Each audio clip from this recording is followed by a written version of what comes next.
All right, so of course the little thing went away. Yay, fun. All right, so Unit 7, Thermodynamics. Perfect. So we're going to be talking about let me back up. The difficult part of this unit, or where this unit can be challenging, is looking at the direction of energy flow. All right. So this unit still has tons of calculations. There's just some conceptual stuff that we need to keep in mind. All right. So the direction of energy transfer is super important, as well as from what viewpoint are you looking at the energy transfer. So we're going to be identifying, and that in a problem, you're going to have to identify what is your system, okay? Because you're going to always look at the energy transfer from the viewpoint of the system. So if energy is going out of the system, what is that? That's exothermic. And if it's coming into the system, it's endothermic, right? So, for example, is the freezing of water an endothermic or exothermic process? We just identified that endothermic means what? Energy it's absorbed. All right. And then if it's exothermic, energy is released.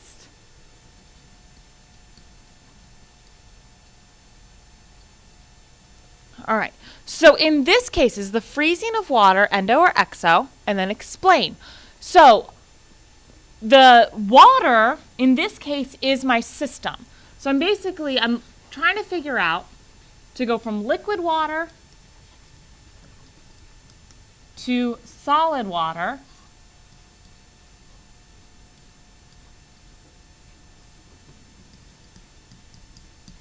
Do I have to put energy in or take energy out? Okay. We have to take energy out because we have to basically what's happening here is for a liquid to solidify, you have to slow down the particles. And when they slow down enough, then they start interacting and then they freeze. They solidify. We're going to talk about that in a couple units, talking about phase changes. But that's what's happening. So therefore, in order to do that, you have to remove energy. And so for removing energy, is it endo or exo? It's exothermic. Good.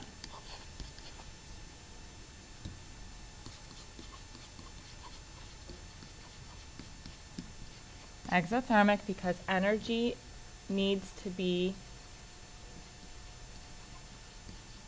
removed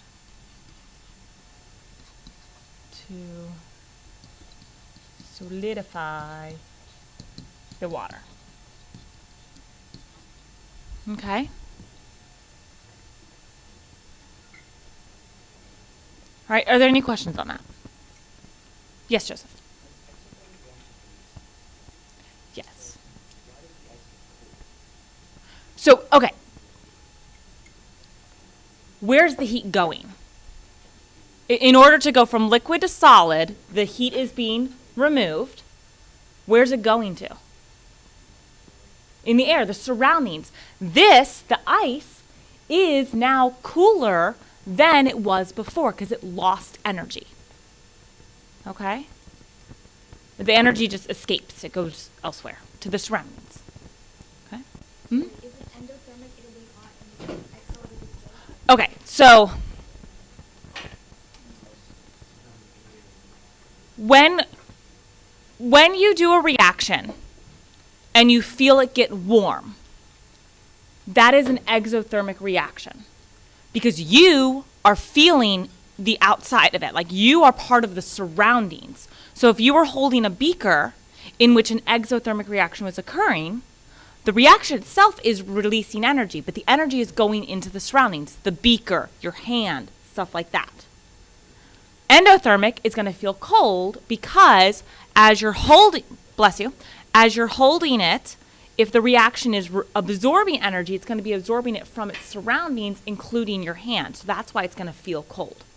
This here, what's going on here, in this example, we're looking at literally just the viewpoint of the system. Since the system has to lose energy, the system changing from a liquid to a solid is exothermic because it had to lose energy.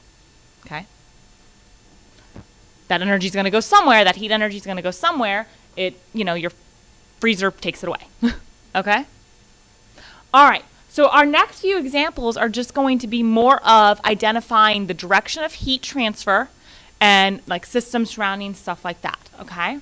So our next one here, number 2, we're going to classify each process as exo or endo and explain.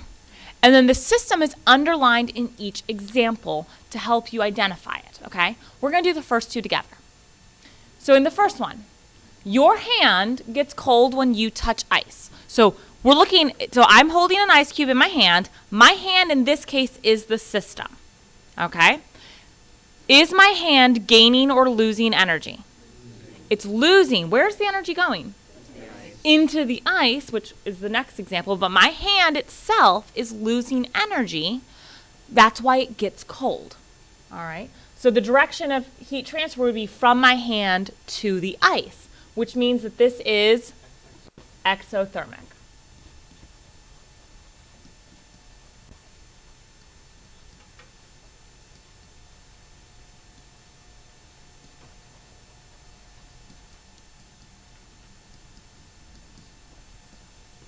All right.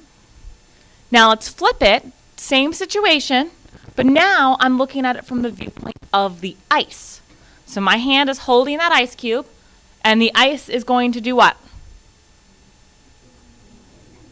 It's gonna get warmer, and it's doing that because it is absorbing the energy from my hand, and also the air surrounding it. But yeah, from my hand, which means since the ice is absorbing energy, it is endothermic.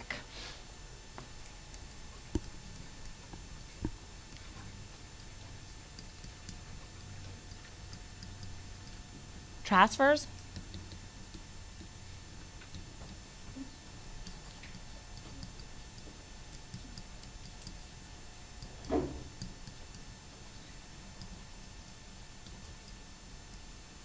And again, in the first example, the hand was the system, and so since it's going from my hand, it's exo.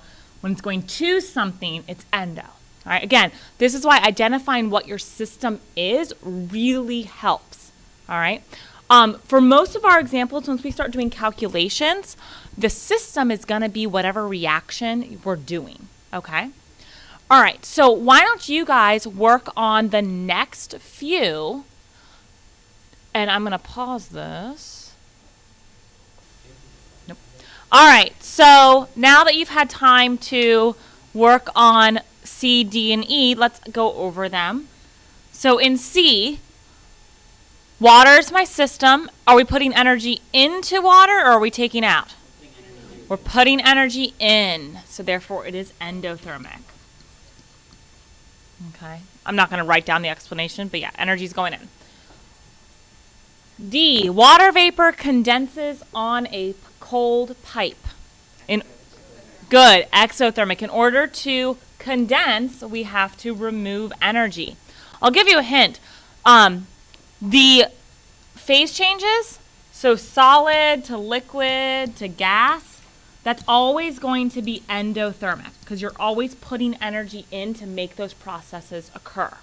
The other way around, gas to liquid to solid are all going to be exo because you're removing energy to make those processes occur. Okay. All right. And then the last one, ice cream melts. You should be able to figure this one out if you hadn't already. Endo. Yep. You have to put energy in to melt that ice cream. All right. Questions? Okay. So now we're going to put it all together. We're going to take the next problems. We're going to identify the system and the surroundings and then say if it's endo or exo. All right, so we're adding on. All right, so we'll do the first one together. Methane is burning in a Bunsen burner in a laboratory. So, all right. A helpful hint for identifying your system. Think about parts of speech. Your system is typically going to be your subject that is doing the action verb. Okay, in this case, what is doing the burning? Like, what's burning? The methane. The lab isn't burning. Not yet. Not if you, yeah, okay. Yeah. So, but the methane is burning, okay? So that's typically, that's how, one way to do it. So sometimes it's not necessarily going to be the first, like, noun within the sentence when you have a word problem. But yeah, so this is my system. And what are my surroundings in this case? The lab, the Bunsen burner, pretty much everything that's not the methane, right?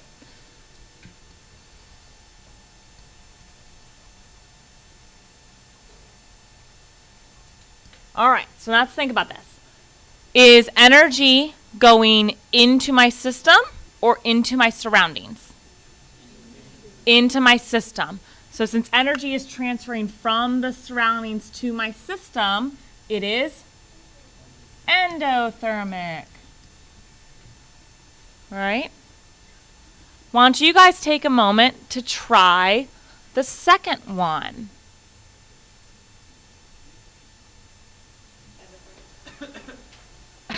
You had to start it with a cough? Okay.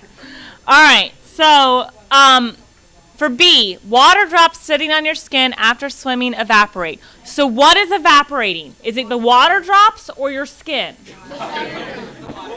The water drops. So water drops are the system. Water drops are the system. What are the surroundings? Your skin. Those are the immediate surroundings, and we also have like the air and stuff like that. Surroundings. All right.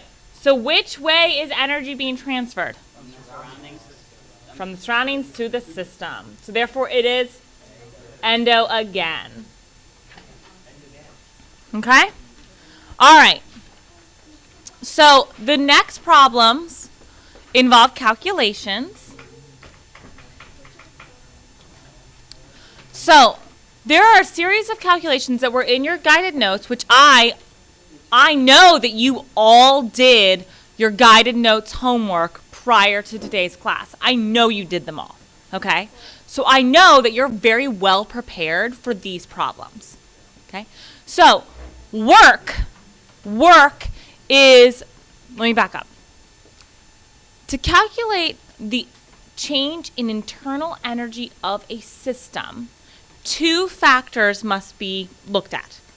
The heat of that system and the work of that system, the work the system did or had done on it, okay? Work is something that unless you've taken physics, you've probably not talked about work a lot, okay? Work, the formula that we use for work for the thermochemistry stuff is work equals negative P delta V. What does P mean? Pressure. What does delta V mean? Change in volume, not velocity. We're going to one time talk about velocity, and that's in Unit 12. Okay? So, negative P delta V. The sign of your answer is an important thing because the sign, for example, with energy, with Q, which is heat, the sign tells us if it's endo or exothermic. Remember, if the sign is positive, it is endo, and if the sign's negative, it's exo. Okay? Work also has a sign associated with it. If it's a negative work, then the system did work.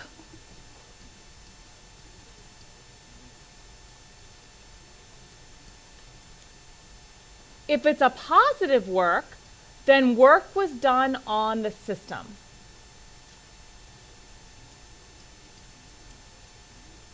And the way I always remember that is think of yourself as the system. You have a lot of work to do. That's a negative thing. right? Like, oh, that sucks. I have so much work to do. It's negative. Versus, I'm getting some work done on me. You know, I'm getting a manicure, a pedicure, facelift, nose job, whatever. That's typically a positive thing, right? Like, oh, they're doing some work on me. That's positive, okay? So that's how I always remember it. So for these two, we're going to calculate the work and figure out which one does more work, all right? So for A, we have a gas expanding against a pressure of 2 atmospheres from 1 liter to 4 liter. So 2 atmospheres is my pressure. Now, delta V, I meant to say this before, but delta V is always final minus initial. So if you contract, if you go from a larger volume to a smaller volume, you're going to end up with a negative delta V, and that's okay. All right, so here we're going to do 4 liters minus 1 liter. So there's a there's a change of, what's our delta V? 3 liters, 3 volumes. So what is the work done by the system in part A? -6. And our units right now are liters times atmospheres. We're going to talk in a later problem how to convert that to joules, which is the unit for energy that we're going to use. All right, so this system did 6 liter atmosphere of work. We know it did the work because it's a negative work. Now for B, same formula. I don't know why I put the equal sign after the A in the first one. Work equals negative. We have a pressure of 3 atmospheres, and my delta V is what? 2 liters. 3 minus 1 is 2. So how much work did the system in part B do? -6 liter atmosphere. It's not a trick question. They did the same amount of work.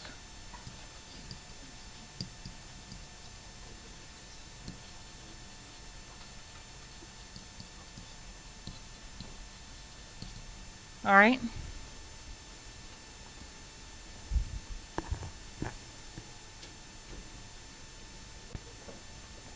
Okay, so questions on that? Next problem is we're going to calculate delta E. That's the change in internal energy. What were the 2 things that I said influence change in internal energy? Heat and work. And what was the symbol for heat? Q. And it's a little q. Don't confuse it with reaction quotient that you had to calculate, on your AP Chem test, Unit 6 test. When I pause again, I'll talk about that. All right, so we have this formula. Change in internal energy is going to be Q plus W. Q is the heat. W is work. All right, so in this problem, we have a system undergoing an endothermic process. So since it's endothermic, what sign is my Q going to be? Positive. In which 8.69 kilojoules of heat flows and where 2.6 kilojoules of work is done on the system. Since work is done on the system, is my work positive or negative? Positive. Positive. It's having work done. Ooh, that's a positive thing. So my work is going to be positive. Now the values for heat is 8.69, and that's kilojoules. And for work, it is 2.6 kilojoules. Okay? So my delta E is positive 8.69 kilojoules plus positive 2.6 kilojoules. And I know it might seem redundant to write all those plus signs, but I will always make it a point that if my number is positive, I'm going to put a plus sign in front of it because that plus sign tells us what's happening. Is energy, is heat going in or out? is the system doing work? Is the system having work done on it? All that stuff, okay? All right, so what is my change in internal energy for this system? 10.3 what? Oh, I heard somebody say 10.3. 11.3 what? Kilojoules. And is this positive or negative? Positive. We have an overall increase of 11.3 kilojoules of energy internally in this system. Yes, sig figs are always important. Yes.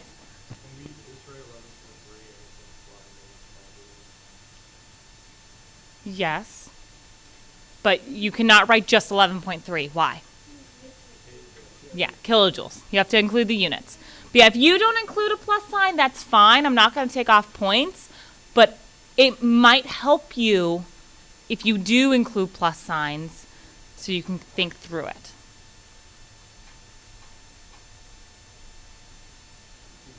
Okay, so the next problem. Calculate the work associated with the expansion of a gas from 15.3 liters to 26.4 liters at a constant external pressure of 1.5 atmospheres. So, another helpful hint with work, when the volume increases, then that is the system doing work. When the volume is decreasing, that is the system having work done on it. Okay? So, so work equals negative P delta V. So what is my pressure?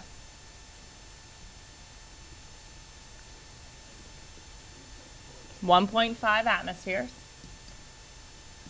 And my delta V is going to be 26.4 liters minus 15.3 liters.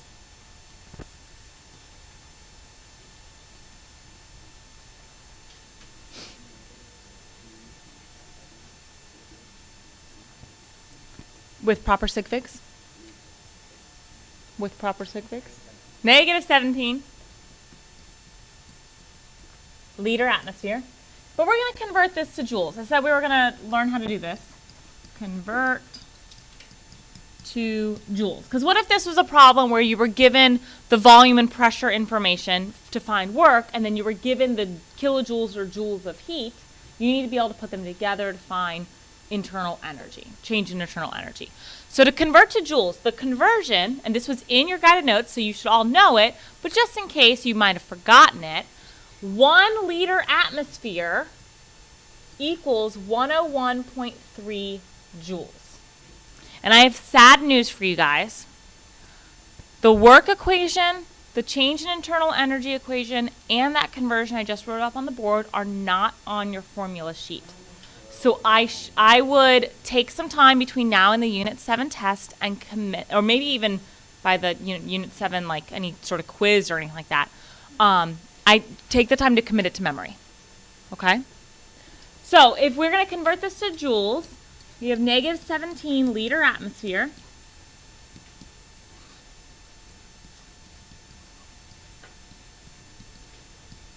We're just going to multiply by 101.3 joules. I don't ask you to commit a lot of things to memory. I just ask you to learn everything in AP Chemistry and do it all correct all the time. Perfect. Yeah, and to be perfect and do your labs in blue or black ink. That's all I ask for. Blue or black, not purple.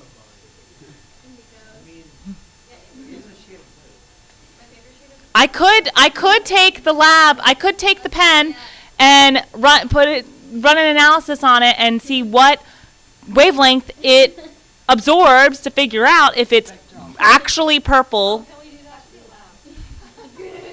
All right, what do you get?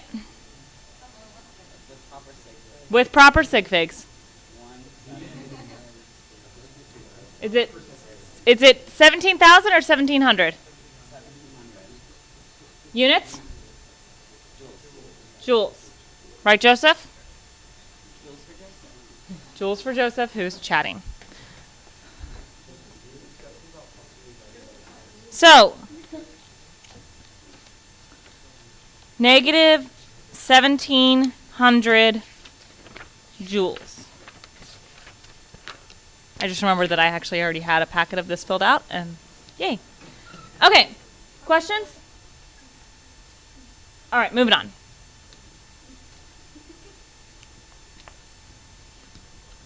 So, remember, the sign matters, but it's not like a number line. For example, let me go back one.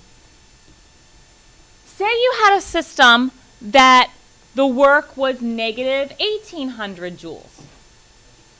Who is performing more work? Which system?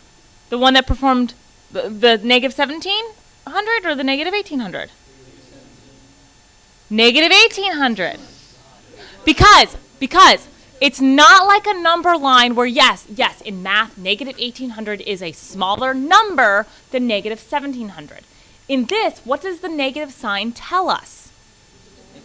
The system is doing work. The sign just tells us what's happening.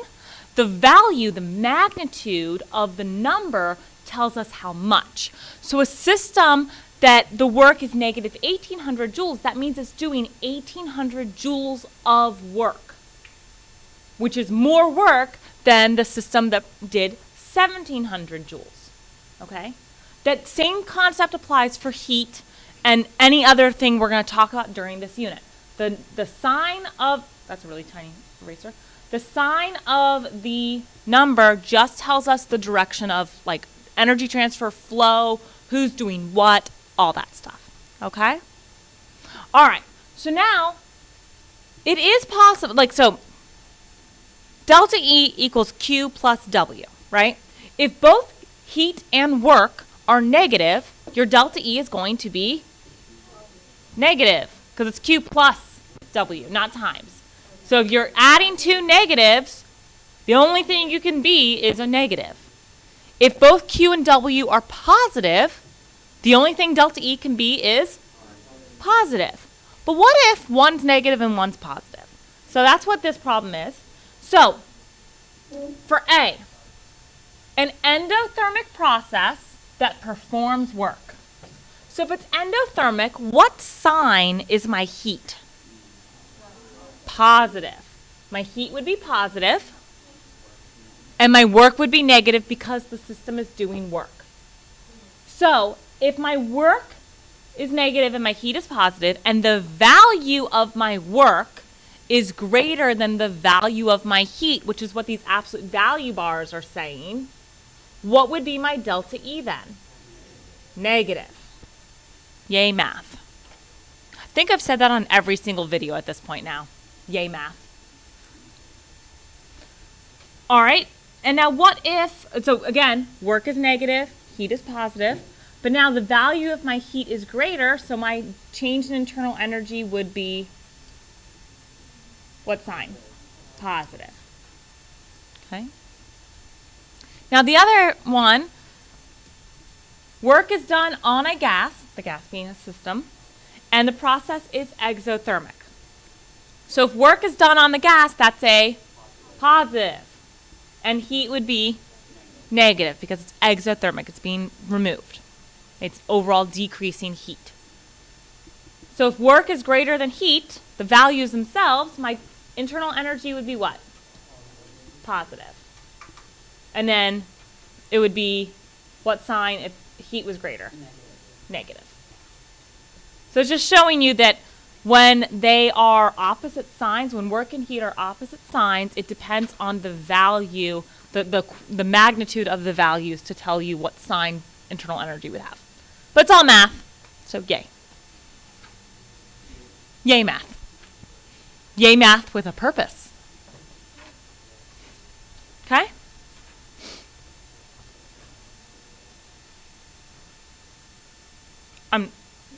I think I made 30 copies. Okay, questions on that? Now we're going to move on to calculating enthalpy. So in your guided notes, which again, I know you guys looked through so much and you memorized and you did all the problems and everything. The very first page of the guided notes is just some terminology that's helpful for the unit, okay? So definitely like read all of this stuff. That'll help you learn a lot of this stuff, okay? On page 3,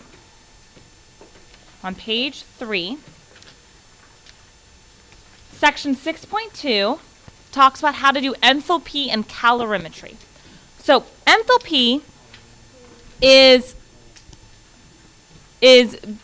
related to the change in heat of a system, okay?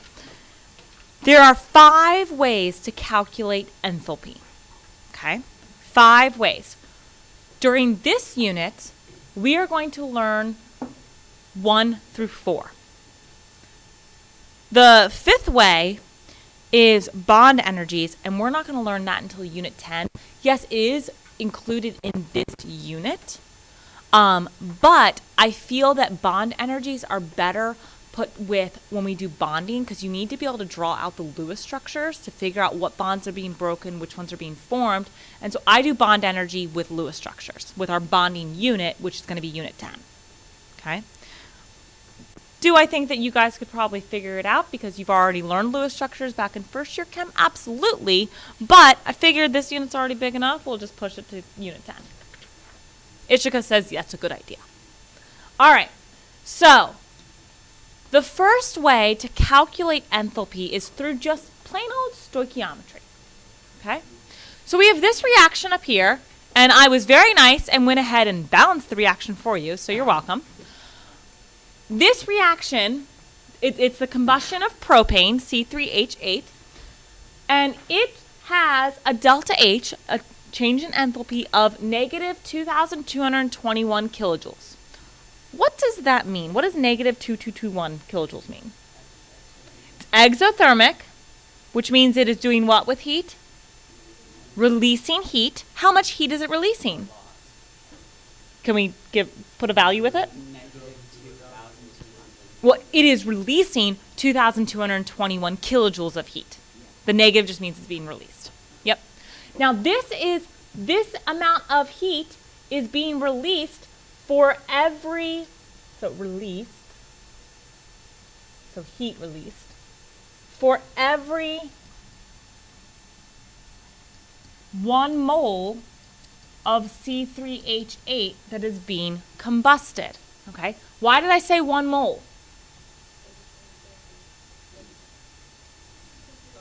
Because it's the coefficient in front of C3H8. If when balancing there's a 2 in front of that, and then the value given would be for every 2 moles. Okay? All right. So if I know that for 1 mole of C3H8 I get 2,221 kilojoules of heat that are released, I'm going to do stoichiometry to figure out, what if I only had 5 grams of propane, which is less than a mole? 5 grams of propane. So I'm going to start off with 5 grams. What do you think I'm going to convert it to first? Moles.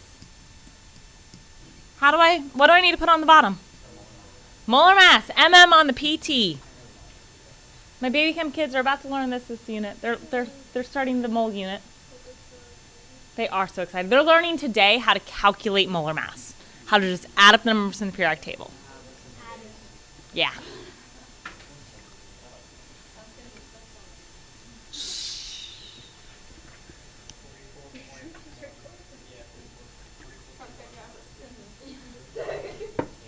I don't know if they heard you. All right, what do we get? All right. Now, we're not done though. Because we can use the enthalpy as a conversion as well.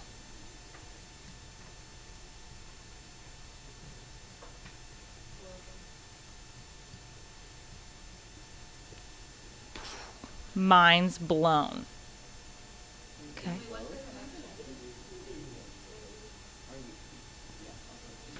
Because the connection is, we know that negative 2221 kilojoules for 1 mole of C3H8. We're still going to, the delta H always has a sign associated with it. Because remember, the sign tells us if it's being released or absorbed. Okay? So this is still going to release energy, just it's going to release less because we have less than 1 mole of it. Okay? So what's the delta H if we use only 5 grams? With proper sig figs? Negative 250. I got negative 252. Did you round after doing the molar mass, like the moles, and then you retyped? That's why. I got negative 252. It's okay if it's off by a little bit. Remember, margin of error. Yeah. You would divide by 2 here. And then, but you still have the regular one. Yep. Yep. We're going to see that in a later problem. Yes, Grace.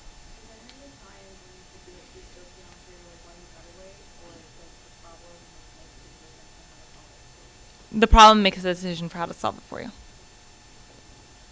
Nikhil, do you have a question? Okay. All right. Any other questions on this one? Okay.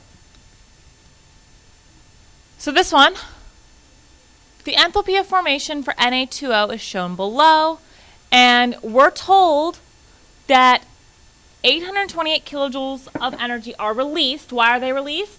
How do we know it's released?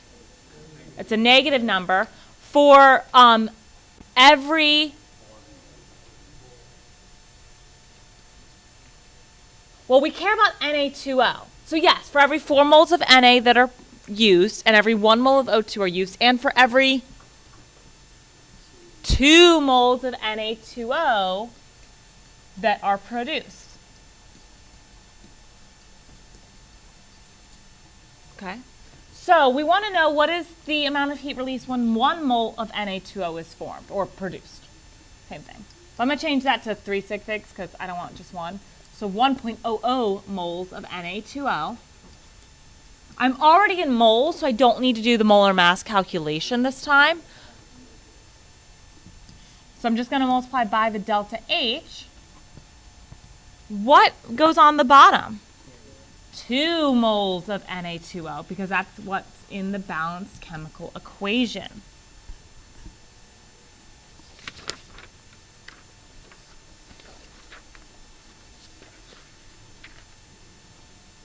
And what do you get? Negative 414 kilojoules.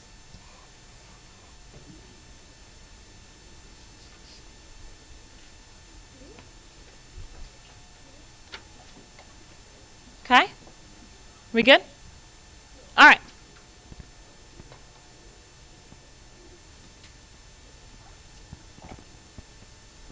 Number 10. So we have the decomposition of Fe2O3 shown here, and it's already balanced, and we're given the delta H. What does that delta H tell us? 472 kilojoules of energy are being absorbed for every 6 moles of Fe2O3, which is rust, that are used, every 4 moles of Fe3O4 produced, every 1 mole O2 produced. Good. What is the enthalpy change for the following reaction? What do you notice about those two reactions? They're just flipped, right? This second reaction is just the flip of the first reaction. It's just the reverse. So, if it required 472 kilojoules of energy to decompose the rust, then it will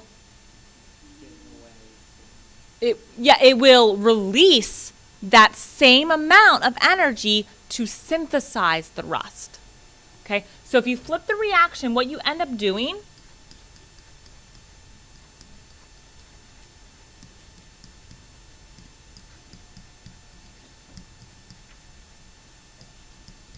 you just flip the sign. The same amount of energy is going to be transferred.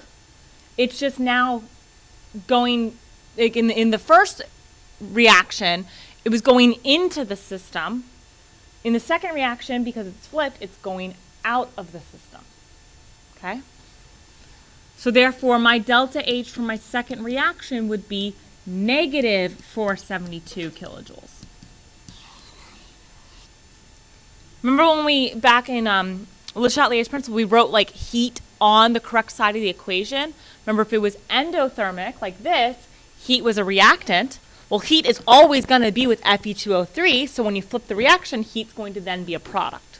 That's another way to think about it. Okay. All right. How we doing? This is the last stoichiometry problem. This is the last stoich problem. There's plenty more, like your entire homework is all stoichiometry, and then the work and internal energy stuff. So, we're going to determine the amount of heat released at constant pressure when 1 gram of ethanol, which is C2H5OH, is combusted in excess oxygen. Now, one thing that you're missing from this problem that I'm going to give you is the delta H of reaction, which, in case you've never known this, RXN is the shorthand for reaction. That is negative 1275 kilojoules per mole. Okay, so that means for every 1 mole of ethanol that are combusted, we're releasing 1,275 kilojoules of energy. All right. What do you notice about this problem? Yeah, we don't have the balanced chemical equation, but you can calculate it because we still have to balance it. All right. So, C2H5OH. I'm not worrying about states of matter. What is C2H5OH reacting with? O2. What are my products? CO2 and H2O. Now, the reason why you need to write the reaction and balance it is because under normal balancing rules, back when you learned like last year in research or academic chem, you always were supposed to use whole number coefficients, right? Sometimes, especially with combustion reactions, you oftentimes have a 2 in front of your hydrocarbon. Depending upon the problem, and we're going to see one later, you're going to need to divide them to get them where you have a 1 in front of your hydrocarbon, which could end up causing a fractional coefficient in front of O2. You're not going to see it in this one, because if you've already balanced it, you'll see that the coefficients are 1, 3, 2, 3. But just be aware that it is possible. Like I said, we will see problems like that later. But that's why you shouldn't just assume that it's going to be, yeah. Because sometimes like the problem might have asked if like 14 grams of oxygen were combusted, then you would definitely need to have the coefficients. All right. So in this problem, we have 1 gram of ethanol that is being combusted. So what do? Convert to moles. Has anyone found the molar mass yet?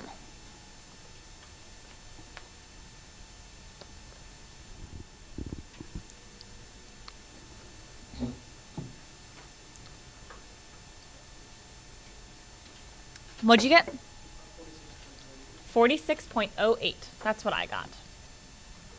And then we're going to then do what?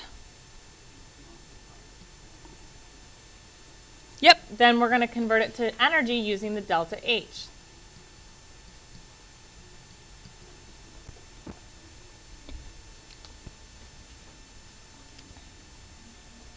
So when you multiply that all out, what do you get?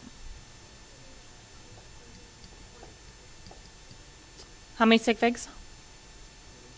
3, so negative 27.7 kilojoules. Okay? Questions on that?